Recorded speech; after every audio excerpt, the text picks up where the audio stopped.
So what's the point of building that? I don't know what their end goal is. What's this going to be eventually? I don't understand this either.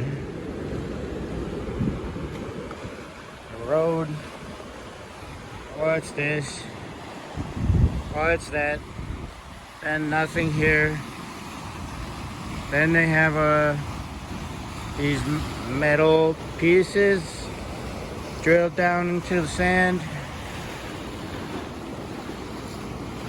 At high tide, it's like this. Submerged.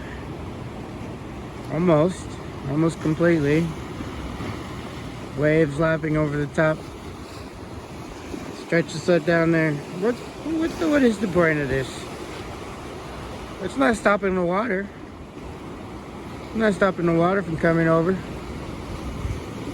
I just leave this open here. What's that gonna be?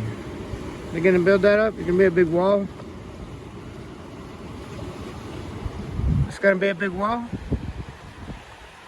It's a giant wall for a big tsunami wave?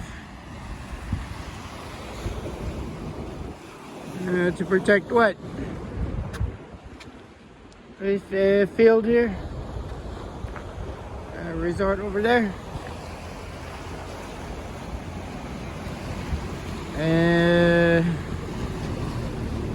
Won't the tsunami wave just also go over there? Wash up on the shore? I guess the water has to travel along the big beach over there, but here it's right next to the road. I don't get it. What's the point of that?